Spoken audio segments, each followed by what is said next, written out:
yo soy muy creyente de los temas de Balance Scorecard, ¿no? Que el Balance Scorecard lo que te dice es, tú tus objetivos los tienes que dividir en cuatro perspectivas. O sea, la perspectiva financiera, que es el número duro, la perspectiva de cliente, que es qué quiero lograr con los clientes. La perspectiva interna es cómo tengo que mejorar mis procesos internos para, obviamente, beneficio del cliente y por lo pronto el beneficio financiero. Y hay una cuarta perspectiva que es la gente. O sea, ¿qué tengo que hacer con la gente para que todo eso suceda? Es la responsabilidad que nosotros tenemos de si hay este tipo de oportunidades muy buenas para las mujeres, tomarlas, porque al final yo sí siento que somos un ejemplo para las futuras generaciones que vienen. Yo soy Astrid Salgado y lo que hago cada mañana para aclarar mi mente es salir a caminar. Ahora he decidido invitar a mis caminatas matutinas a GMs, CEOs, consejeros, consejeras, presidentes de consejos, para aprender de ellos y ayudarte a ti, emprendedor, a aclarar tu camino.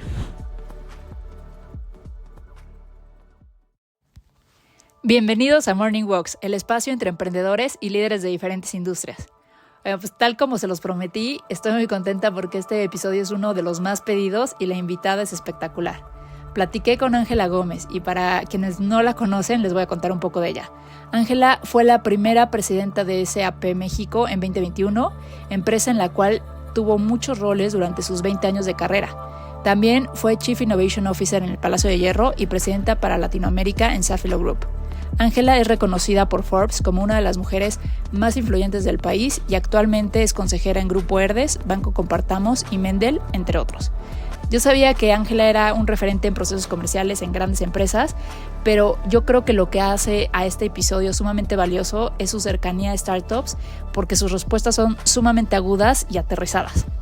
Así que nada, ahora les toca a ustedes. Pónganse los tenis y no se pierdan ninguna de sus respuestas. Sobre todo, pongan mucha atención a los tips más aterrizables a emprendimientos como procesos de reclutamiento, desarrollo de talento y procesos de ventas.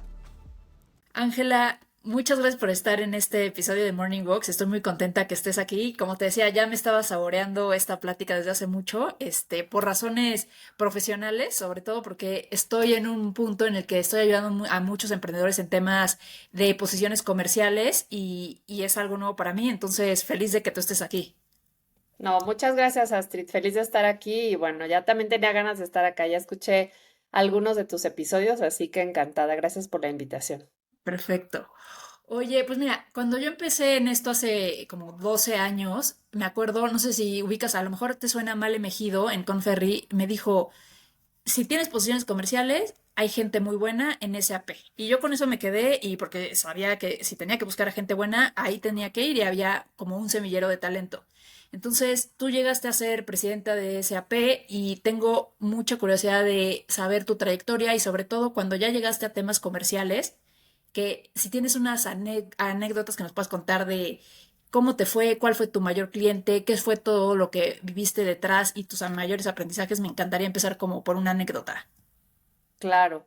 Mira, o sea, yo creo que sí es importante contextualizar el por qué Male te dijo que los vendedores y SAP. Yo creo que SAP, o sea, SAP es una empresa que tiene 50 años en el mercado, ¿no? En México alrededor de 30 años. Y creo que como todas las empresas de software, hoy nube, inteligencia artificial, pasaron de un momento en el que los clientes nos compraban a un momento en el que nosotros teníamos que realmente vender.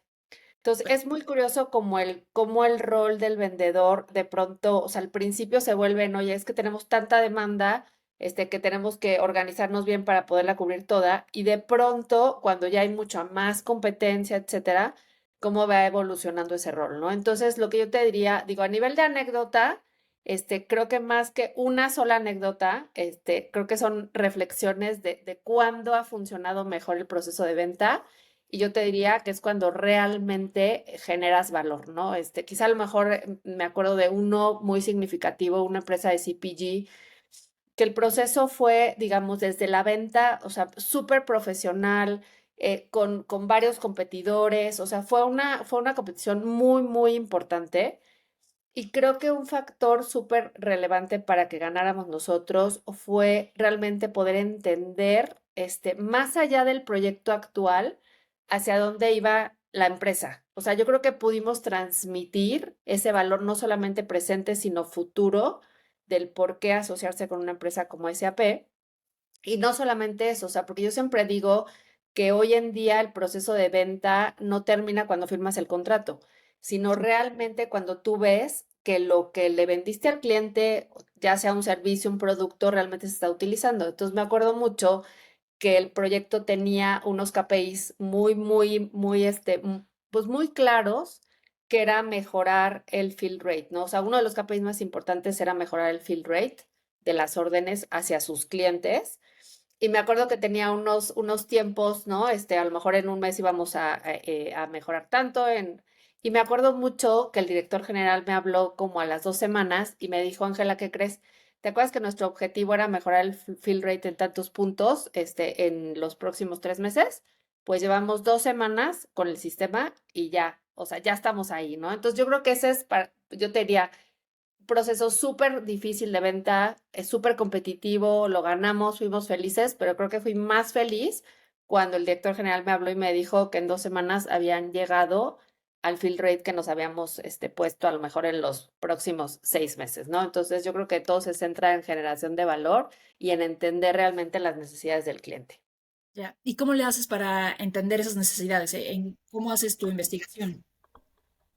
Mira, o sea, yo creo que es labor, o sea, de lo que, o sea, de ti como vendedor y que realmente entiendas el producto que estás vendiendo por un lado, porque bueno, también, o sea, al final del día no estás vendiendo, como yo siempre digo, no somos vendedores de Tupperware, ¿no? Que aquí está el producto y ya úsalo como tú quieras, ¿no? Realmente lo que tienes que hacer es hacer un levantamiento muy formal de cuáles son esas necesidades del cliente, o sea, estar cerca de él en el proceso de selección, pero también, o sea, desde leer noticias de tu cliente, o sea, ya ahorita hay tanta información, o sea, que no solamente te quedes con lo que el cliente te está diciendo que necesita, sino que trates de entender hacia dónde va su industria, qué está sucediendo a nivel global, cuáles son las tendencias. Y yo creo que si tú complementas la información de tu producto, de tu empresa, de experiencias también de otros clientes a los que les hayas vendido y además la complementas con información externa, creo que ahí es donde tú puedes realmente generar ese valor, ¿no? Y bueno, cada vendedor tendrá su estilo, ¿no? O sea, yo creo que al final en mi carrera profesional he visto muchos estilos de vendedores y creo que en temas específicamente hoy de software y de software as a service, los vendedores que realmente entienden su producto, pero conectan con la actualidad y el futuro de la empresa, son los que son más exitosos. O sea, ya no hay ese tema de que los clientes te vengan a comprar. O sea, hay tanta competencia que realmente tienes que volverte un vendedor. Y otra cosa que yo siempre les digo, cuando el cliente te dice que no, ahí es donde empieza el proceso de venta, ¿no? O sea, cuando el cliente te dice, no, no, no te voy a comprar, ahorita no lo necesito, no tengo budget, ahí es donde realmente empieza el proceso de venta. Oye, y ahorita tocaste un punto interesante, lo de hay diferentes estilos de vendedores y eso es algo que con lo que he luchado ahorita que estoy entrevistando a mucha gente, digo, no es que su estilo no me gusta, pero luego pienso, ¿y qué tiene que ver si me gusta a mí el estilo? Si ha sido exitoso con ese estilo, pues veamos si hace fit, ¿no? Pero tú cómo hiciste para trabajar con muchos estilos y personalidades distintas, cómo formar un equipo y en qué te tienes que dar cuenta. Pues es que, a ver, como yo te decía, uno es el momento en el que está la empresa, ¿no? O sea, yo sé que tú trabajas, por ejemplo, con startups, yo te hablaba de una empresa, digamos, de 50 años, ¿no?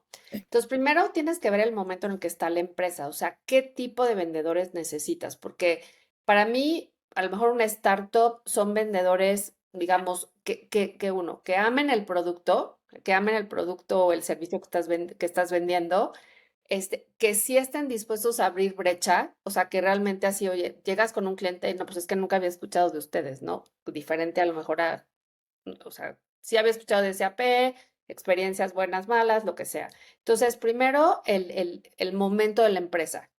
Segundo, yo te diría a lo mejor cómo tienes segmentados a tus clientes. O sea, creo que las empresas que llevan muchos años teniendo una estructura comercial fuerte, tienen divididos, por ejemplo, por industrias, ¿no? Entonces, no es lo mismo atender clientes de retail que atender clientes de empresas más de manufactura o de sector público. Entonces, segundo es cómo segmentar ese conjunto de cuentas. Y tercero, los tipos de productos que van para cada tipo de industria, ¿no? Entonces, yo creo que, o sea, las empresas más exitosas gestionando equipos comerciales es cuando tú logras, uno, entender dónde está tu empresa, dos, sí tener una división muy inteligente del mercado, por industria, por tamaño de empresa, por tipo de empresa, por productos, etcétera. Y luego, ¿cómo acomodas a la fuerza de ventas en los distintos segmentos? Te voy a dar un ejemplo más claro. Nosotros teníamos en SAP como las cuentas grandes y las cuentas pequeñas y medianas.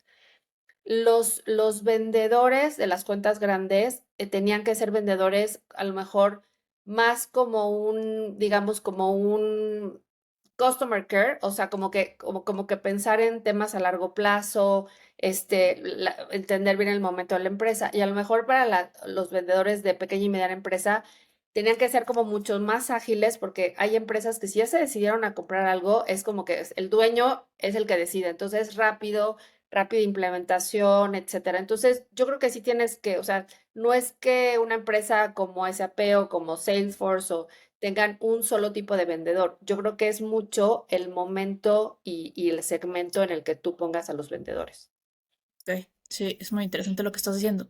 Y otra cosa que sucede también en las entrevistas es que si es una persona que sabe muy bien venderse, pues yo digo, este es extraordinario y lo paso y después resulta que no jaló y ya no sé si es porque yo, o sea, se vendió muy bien, pero no tenía como este músculo comercial que se necesitaba. Entonces, ¿cuáles crees tú que deberían ser las preguntas en una entrevista para darme cuenta de, oye, esta persona tiene potencial, independientemente de la etapa en la que está la empresa? Supongamos que ya sabemos la etapa y necesitamos a alguien que se enamore del producto y lo venda. Pero, ¿y cómo puedo saber si alguien está, si de verdad es alguien bueno en ventas o no? ¿En qué me debería fijar? A ver, si tú hablas de vendedores consolidados, Ajá. para mí el vendedor uno tiene que tener un track record bueno y demostrable. O sea, Ok. yo por ejemplo les digo, a ver, o sea, creo que las preguntas son, ¿qué tamaño de cuota has manejado en el pasado? ¿Cuál ha sido tu achievement, tu logro? ¿Cuántas veces te has ido a los clubs de ventas? Porque yo creo que eso es un tema muy relevante, ¿no? Entonces, primero, realmente que tengan un track demostrable de entender su número, entender, o sea, que tú entiendas si han hecho o no han hecho su cuota, si han tenido estos reconocimientos, ¿no? Eso es, digamos, un track de que sí te demuestra que ellos han logrado las metas que les han puesto. Segundo, el cómo, porque para mí es súper, o sea, no es solamente el que tú logres tu número, o sea, también es el cómo. Entonces preguntas como, a ver, si un cliente te dice que necesita un producto, aunque a lo mejor tú sepas que no necesariamente lo necesita por cumplir tu cuota, ¿se lo venderías? Para mí, si contestara así y me pasó una vez, ese recurso era inaceptable para venir por los principios que yo tenía de realmente poner temas de valor en el cliente, ¿no? Entonces, a lo mejor ya les puedes hacer preguntas un poco situacionales y yo te diría, muy importante las referencias. O sea, si un vendedor te puede dar referencias y te dice, oye, o sea, mis cuentas que manejaba en tal empresa son totalmente referenciables, pues qué mejor. O sea, uno tienes el logro, otro tienes el cómo, que otra vez, o sea, tiene que ser súper importante y ahí viene mucho lo que tú dices del estilo de vendedor que es. Y las referencias, porque, o sea, si tú tienes clientes, o sea, yo en mi caso siempre les decía, es que tú pregúntale, yo tuve la oportunidad pues, a conocer a muchos directores generales, ¿no? Por mi rol de presidenta de SAP. Yo le decía, tú le puedes hablar a quien tú quieras del director de esta empresa de CPG, de retail y todo, y te van a dar referencias de quién soy, de cómo les he vendido valor, y qué tan contentos están pues, con el negocio que hemos hecho en conjunto. Entonces, yo creo que con eso es más que a ver, nunca hay 100% de probabilidad de que alguien sea exitoso en un tipo de empresa, pero yo creo que con eso tienes bastantes probabilidades de que el vendedor que tú estás buscando sea exitoso. Qué curioso, cuando dijiste referencias, yo lo primero que pensé fue referencias como con sus jefes, pares o subordinados, pero nunca había pensado como en esta parte del cliente, que es de verdad quien importa. Es Sí. interesante. Oye, y no, hablamos mucho de los vendedores que quizás no tienen equipo, pero luego ya está la siguiente capa, ¿no? La gente que liderea estos equipos. Entonces, ahí hay diferentes herramientas y capacidades que deberían de tener. Ahí tú en qué te fijas, en los que van a ser managers de un equipo comercial. Sí. Pues mira, yo tenía un jefe que decía, y siempre estoy como súper de acuerdo con él, en que el éxito de las ventas tienen parte de magia y parte de ciencia. Entonces, la magia es lo que tú, digamos, lo que tu equipo va a hacer enfrente del cliente, de estar cerca, de entenderlo, de conocer, o sea, de que realmente suceda esa interacción entre un vendedor y un cliente. Entonces, esa la voy a dejar por separado. Y la ciencia es justamente algo que yo le llamo management system. O sea, en ventas, tú tienes que tener una cadencia súper estricta de, no sé, los lunes vamos a revisar los números. Los martes vamos a ir a los principales clientes. Los miércoles vamos a revisar proyectos. Estoy dando un ejemplo, ¿eh? Depende, Sí. obviamente, del tipo de empresa. Entonces, para mí, en los managers, otra vez, viene el tema del achievement, o sea, de que tú entiendas qué tanto han logrado. O sea, o sea, a mí me pasa que de pronto entrevisto gente y le digo, oye, ¿y cuál era tu tamaño de cuota?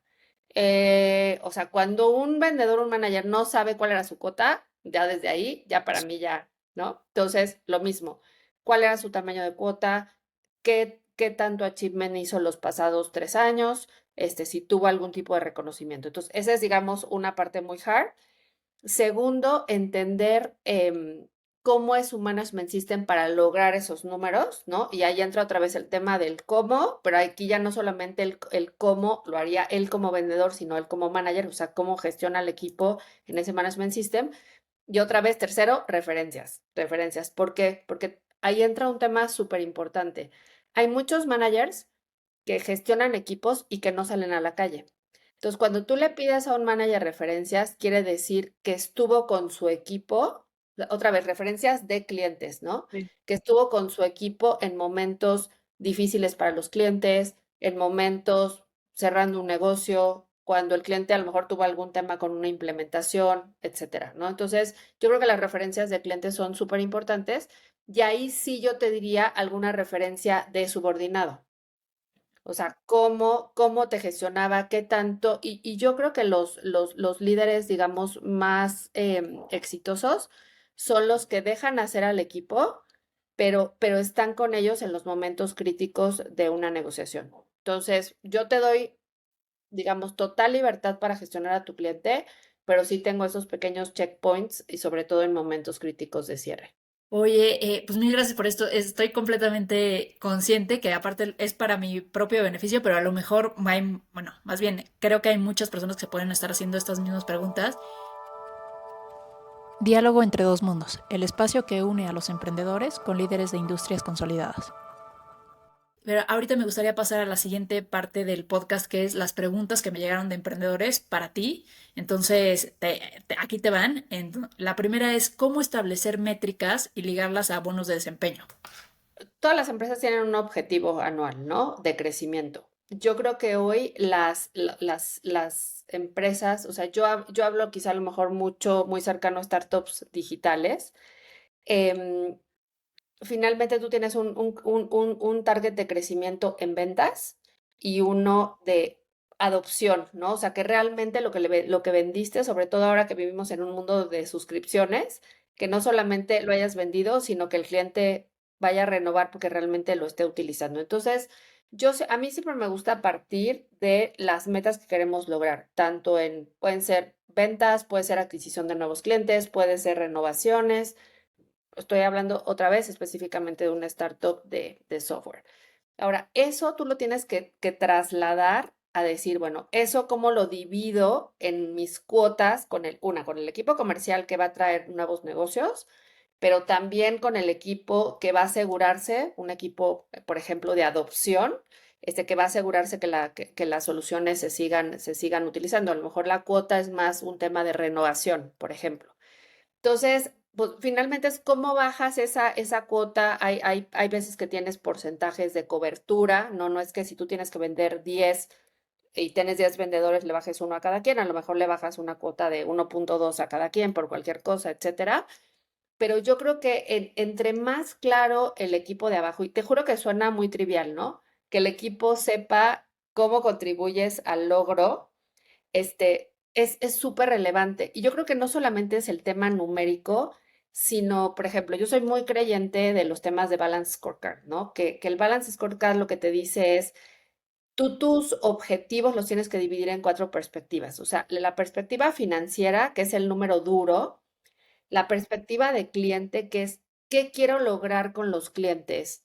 La perspectiva interna es cómo tengo que mejorar mis procesos internos para, obviamente, beneficio del cliente y por lo tanto el beneficio financiero. Y hay una cuarta perspectiva que es la gente. O sea, ¿qué tengo que hacer con la gente para que todo eso suceda? En un balance todo está conectado. O sea, hasta abajo está la gente, luego los procesos internos, luego el cliente y luego el resultado financiero. O sea, el resultado financiero debe ser resultado de todas esas tres perspectivas, ¿no? Entonces, yo en los equipos lo que hago es que siempre trato de, además de bajarles sus cuotas, que ellos entiendan cuáles son las otras prioridades de las empresas, ¿no? Porque no, si yo soy vendedor de una empresa, no es solo salir a vender.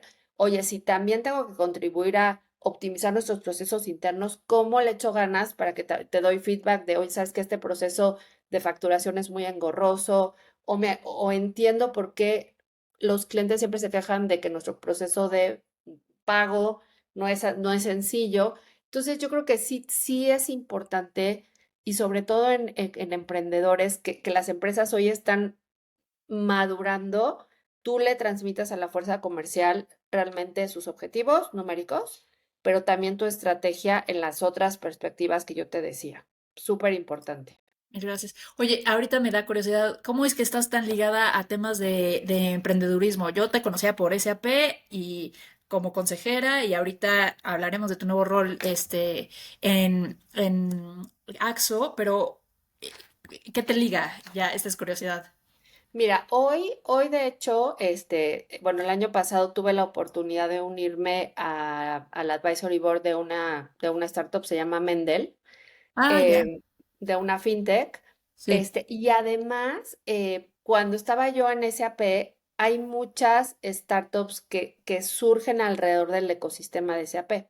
Un ejemplo de ellas es una startup que quiero muchísimo que se llama Cuéntame, que trata temas de salud mental. Entonces, no solamente en SAP, o sea, desde SAP yo tuve oportunidad de conocer a muchos emprendedores que desarrollaban aplicaciones a lo largo prefiero en el ecosistema SAP.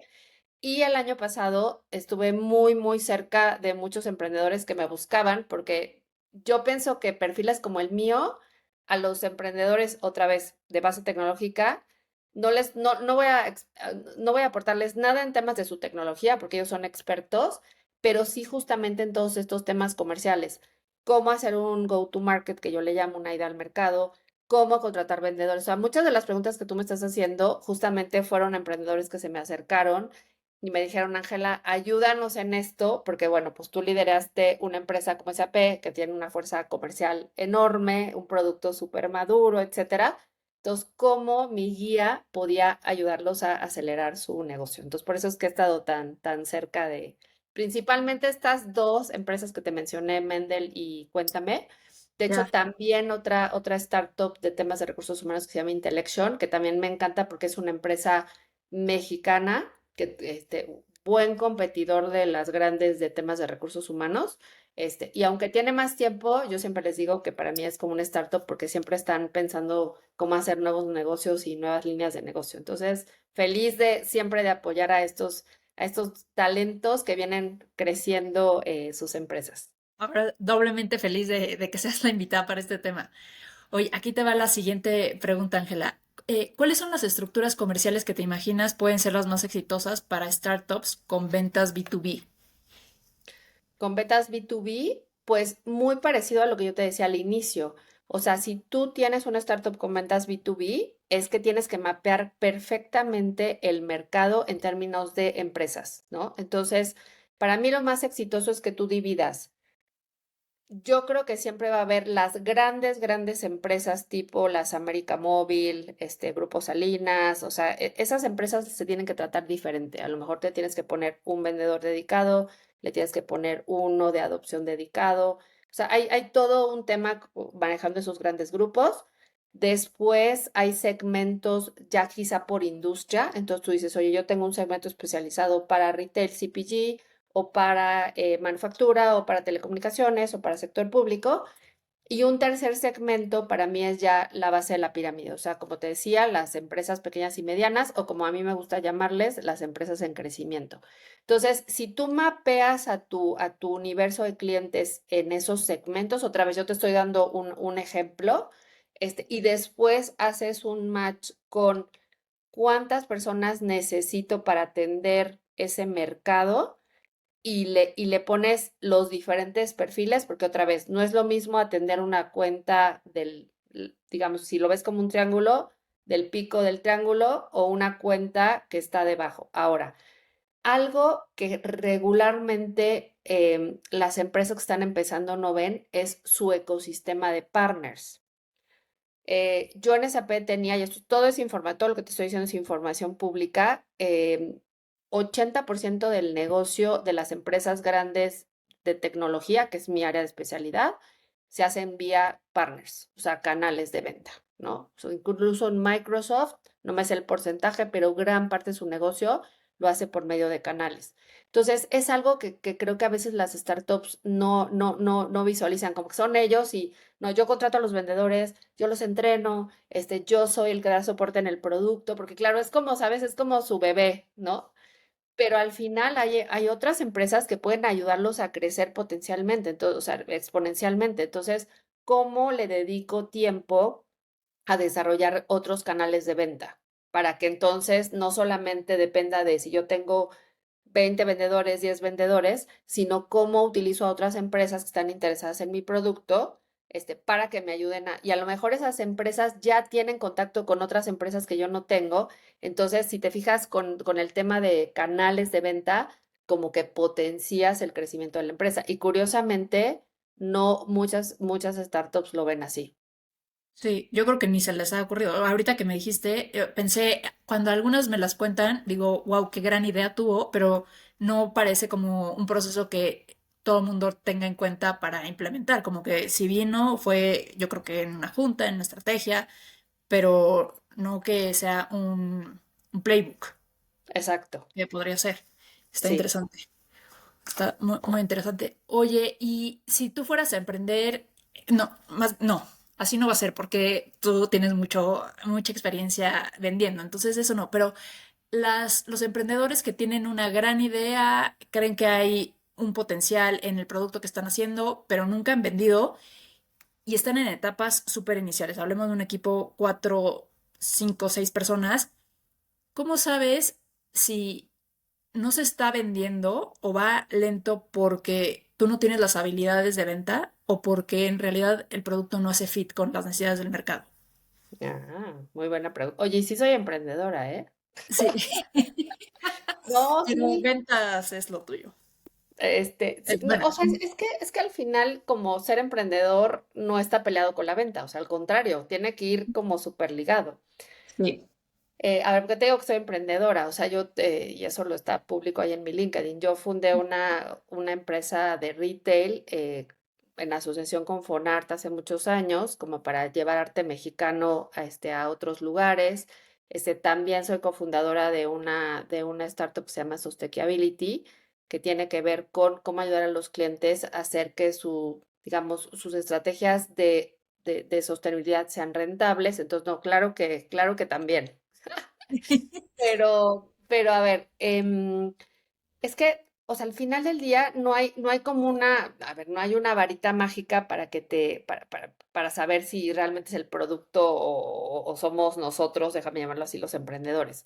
A ver, yo creo que el tema es, uno, tú tienes que tener muy claro que cuando estás emprendiendo, tienes que estar dispuesto a iterar muy rápido. Entonces dices, oye, yo mi idea, te voy a dar un ejemplo en mi caso, ¿no? A ver, mi idea cuando fundé Sustainability era ayudarle a las empresas que tenían o que a lo mejor no tenían una estrategia de sostenibilidad clara a crearla y después a demostrar que esas iniciativas serán rentables en el tiempo, ¿no? En el Inter, o sea, imagínate, yo tenía ese objetivo, ¿no? En el Inter surgen oportunidades de una empresa de, oye, Ángela, yo necesito que me ayudes a definir mi roadmap de inteligencia artificial. O yo necesito que me ayudes a generar el comité de tecnología que está debajo del consejo de administración. Entonces, si yo me pongo de no, no, mi producto es este, pues a lo mejor estoy perdiendo otras oportunidades. Entonces, ¿qué te quiero ejemplificar con esto? Que tú como emprendedor tienes que estar dispuesto a sacar tu MVP y de ahí, conforme lo vas sacando al mercado, lo vas a ir evolucionando y a lo mejor terminas haciendo otra cosa totalmente diferente de lo que originalmente tú te habías conceptualizado. Entonces, yo creo que ese mensaje es súper importante porque yo he visto emprendedores que como que dicen, no, no, no, es que yo mi producto es este. Entonces, ese es el primer mensaje. El segundo tiene que ver con estar muy cerca de los clientes y estar abierto a retro dura y directa.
startups, porque sus respuestas eran muy, muy aterrizables y además te podías imaginar poniendo en marcha planes de acción, porque justo yo creo que los podcasts ayudan a abrir la mente, pero los que son más útiles son los que te dicen un plan accionable, y yo me quedo con estos que empecé a aplicar y que han tenido buena respuesta. Por ejemplo, la parte de al momento de tomar referencias, que parece muy obvio, pero referenciar a clientes no es tan obvio en realidad. Casi siempre nos vamos por jefes, pares, subordinados, y las respuestas de los clientes han sido bien interesantes.